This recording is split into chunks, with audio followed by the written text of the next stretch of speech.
Activate Your Introvert, the weekly show to help leaders build performance by understanding introversion.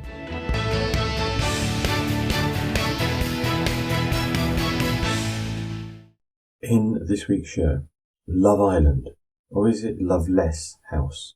As the Conservative leadership race steps up. Do you respect other workers? And do they respect you? A survey by Office Vibe. Extroverts don't always make the most stable leaders. A giant step for hamkind. A hamster survives a daring trip into the stratosphere on a flying balloon. A discussion with Tony Brooks. Tony is a leadership psychologist, runs leadership training workshops and speaks on survival psychology. Question of the week. What should I not ask an introvert? But first, introversial in the news this week. If you're in the UK, and quite possibly if you're not, you can't have missed that the Conservative Party are electing a new Prime Minister for us. In the news each day, more covert and overt dislike bordering on hatred for each other seems to spill out. Is this a good way to choose a leader? Does it say much for what they want in a leader? Being incredibly thick-skinned and very driven seem to be the key qualities at the moment, more so than an ability to bring the warring factions together into an effective team. It also seems to me that people joined the race knowing they couldn't win, but so they're favoured by whoever does win and get given a better job. I'm starting to look more into ego, drive and extroversion in a simple starting survey. If you're interested, I'd love your thoughts. There's a link on the sleeve notes. Do we increasingly want charismatic leaders? But the race seemed more and more to remind me of a cross between Love Island and the Big Brother house, and that definitely seems to be the wrong way to appeal to each other. Apparently, 94% of employees say they respect the people they work with, but only 86% feel the people they work with respect them. To me, this leads to inauthentic behaviours. I believe in authenticity, but often get frustrated by it, especially when some people say quiet people are less authentic, as they're hiding what they wanted to say, which to me just sounds like another version of extrovert bias. Why bother with authenticity, according to Office Vibe? Number 1. Happier employees. People who feel they can be themselves in the workplace are happier. Number 2. Stronger teams. When people feel seen and appreciated for their authentic selves, they form stronger bonds, leading to higher performing teams. Number 3. More effective feedback. If you're more prepared to be yourself, you probably feel safer. So, give more feedback. But then, you probably know my mixed views on feedback. But overall, I get the point they're getting at. Number 4. Innovation. When people can be more authentic at work, they're not so afraid to share ideas or make mistakes. Extroverts don't always make the most stable leaders. An article in Training Zone by Blaine Landis challenges the view that the most assertive, outgoing and high-energy people in the group make the most effective leaders. Hooray! It concludes, looking at data which consistently reveals extroverts frequently emerge as leaders in organisations. However, extroverted leaders often encounter longer-term challenges related to high leadership network turnover, affecting their influence. And finally, a giant step for hamkind. Sky News reported that a hamster reached a maximum altitude of 14 miles after being launched into the stratosphere on a flying balloon, and, you'll be pleased to know, is in good health after being safely recovered from the sea. Maybe it was an introverted hamster who just wanted some time to meditate herself to new heights. But I'm sure that listening to my conversation with leadership psychologist Tony Brooks will take you to even greater heights.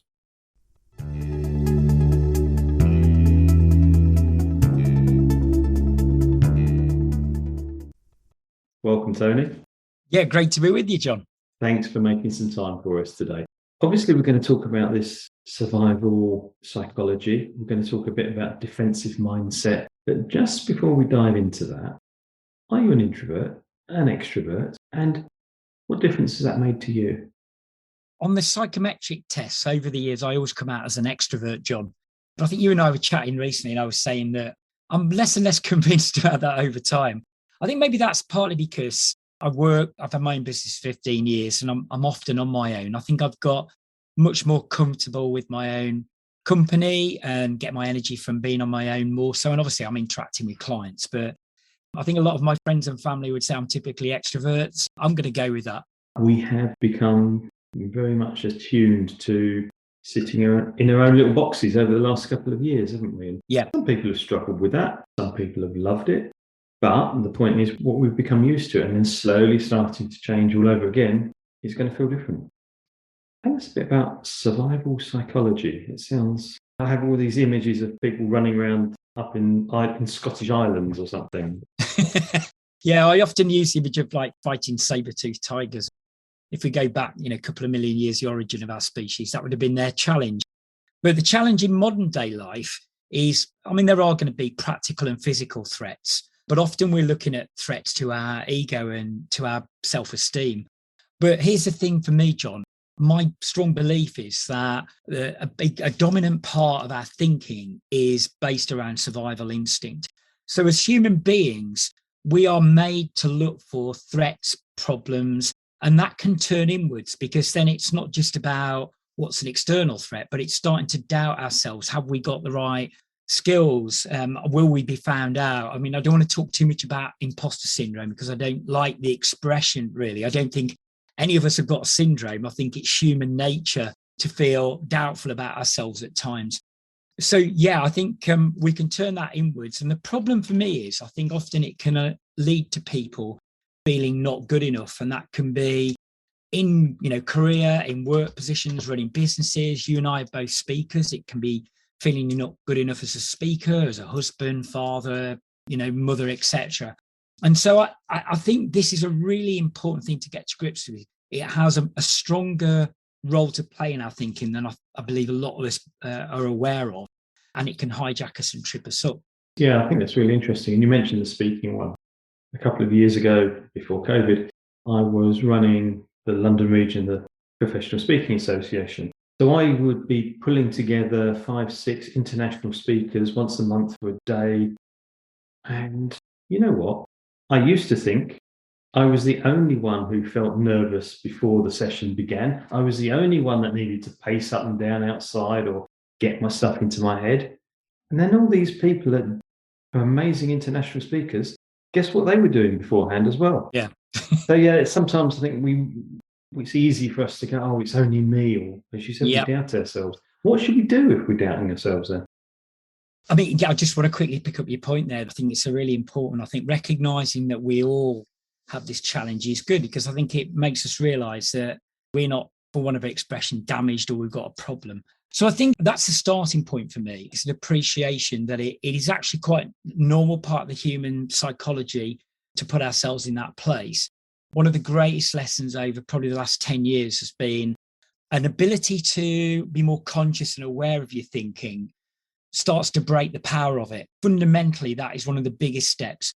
The more that you're able to pause, observe your thinking, almost have a level of conscious awareness above your own thinking, that starts to lessen its power. And then you can actually, I know this might sound slightly crazy, but it's like almost having conversations with yourself that allows you to reframe your thinking. And it could be that, let's say, for example, you're off to speak at an event and you just become aware that there's this building anxiety and issues with doubt, confidence, whatever, and you sort of say, I see, that you're thinking that maybe you're putting yourself in an incredibly threatening situation today. I remember having a client once where she was speaking at an event and I said to her, are you going to die today? Is anyone going to die? Is your business going to collapse? And she goes, I'm getting things out of perspective, aren't I?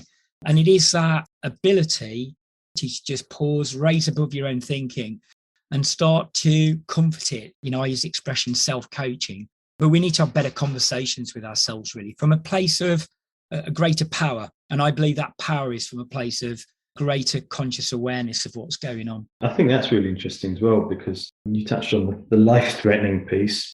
I train people to go scuba diving. Okay. And one of the things when you're underwater, of course, if you get it wrong, it can be life-threatening.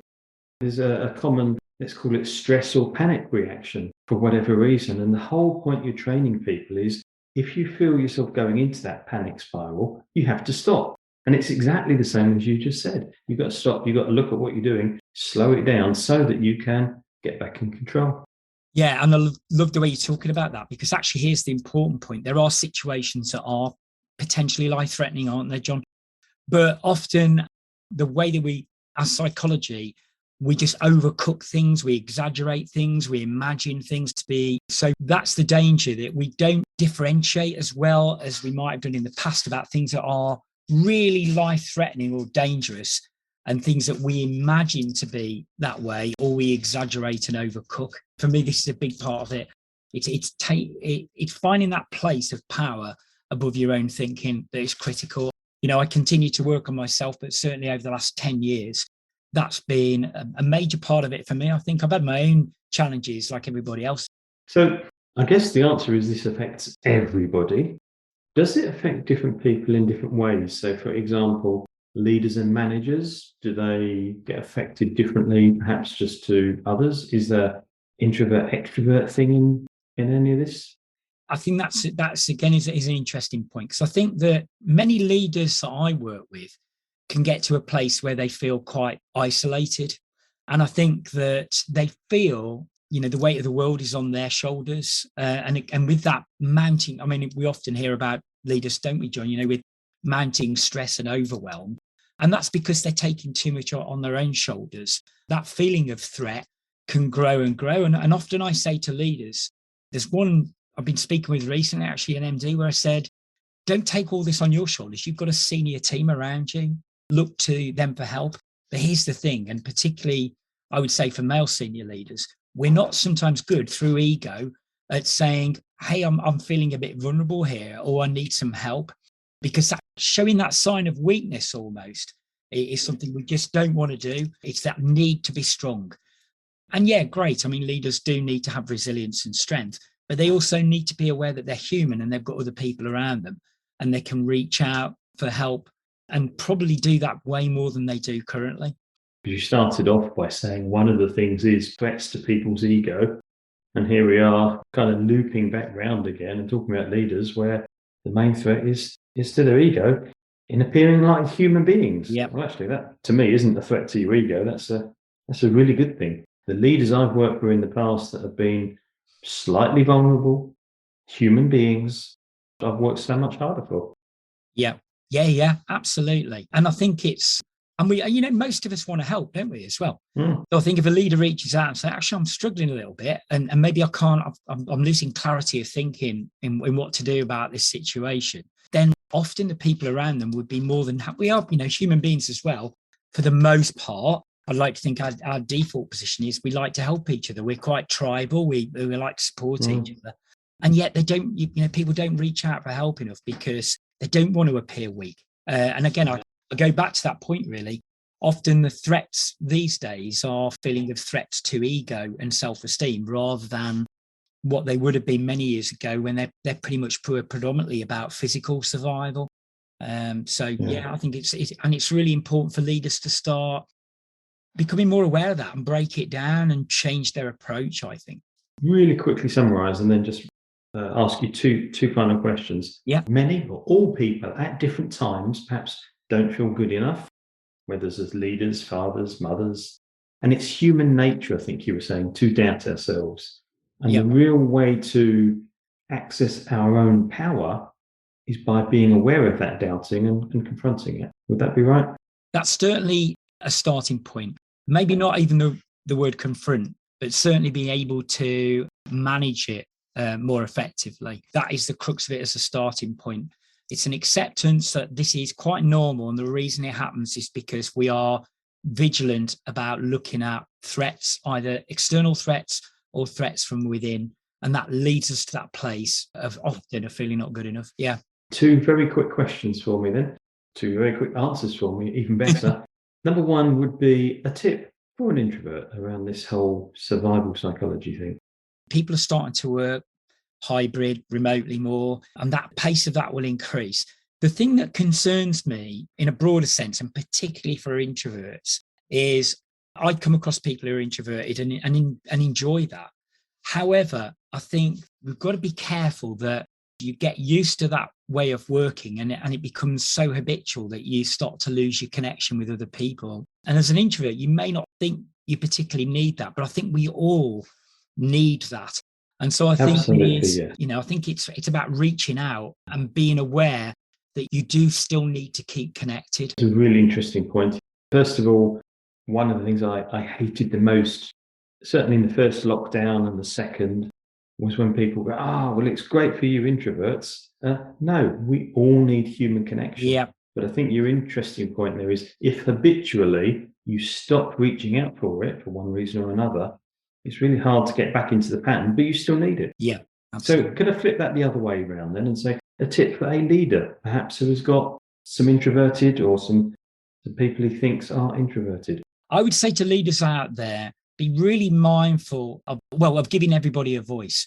Because often, if you run meetings, I used to have certain characters who are more extroverted, probably in nature, and more dominant in meetings. And I think it is, whether it's within meetings or outside of meetings, making sure the quieter people have a voice, because often there's some really incredible intelligence that is maybe not shared from those people. So I think it's responsibility of leaders to not just engage with people and communicate, but involve all people, and particularly people who appear to be more introverted in nature. You're singing my song there, so I've got to say it's good. Thank you, Tony. Tony, I'm sure that some of the listeners will want to get back in touch with you. What's the easiest way for them to do that? Well, either the leadershiptrainingworkshop.com or, to be honest, I'm very active on LinkedIn. Fantastic. Tony, it's been great to catch up again. Thank you so much for your time. Thank you, John.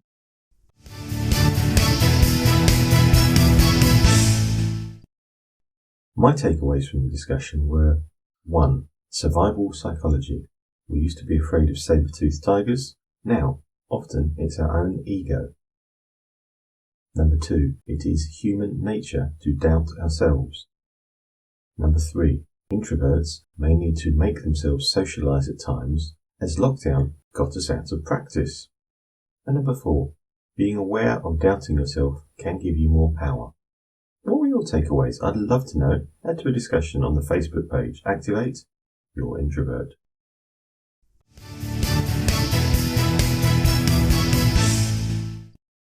What would you like to know about introversion in business?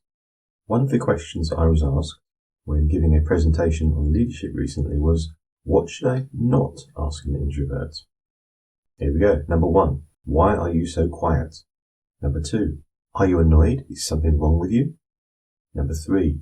Are you okay? You're really quiet. 4. What's wrong with you? You're very quiet. 5. You can just talk, right? Don't have to be quiet all the time. And 6. Are you always this quiet? Spot the theme? Most introverts have been asked these many times. I normally bite my tongue rather than say how I feel at being asked such a dumb question. Dumb, as it shows little understanding and no observation. But also, the question implies that quiet is a problem. What's wrong with being quiet?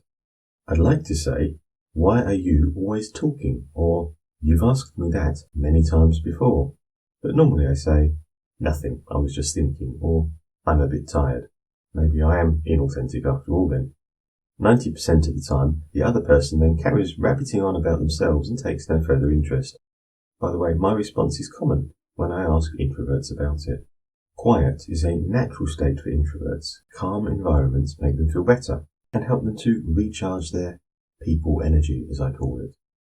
Dopamine is a reward chemical we all, introvert and extrovert, have. In a party, discussion, or other stimulating environments, our brains release dopamine. An overload of it makes people feel tired and want to sit quietly. Introverts are much more sensitive to dopamine than extroverts, so they reach overload much more quickly and need to recover. Extroverts generally avoid quiet, except when something's wrong. So it's easy for them to assume that when somebody is quiet, there is something wrong with them. It makes sense, but it's wrong. And that's before I talk about internal versus external processing and a hatred of small talk. If you want to download a guide on how to engage introverts in a conversation, there's a URL on the sleeve notes. What question would you like answered on the show? Whether you want to be on the show or just have your question answered, go to activateyourintrovert.co.uk.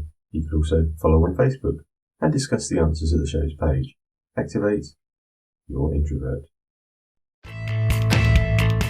I'm John Baker. Thank you for listening. I hope you found it useful. There's a new episode every Thursday at activateyourintrovert.co.uk and your favourite podcast provider.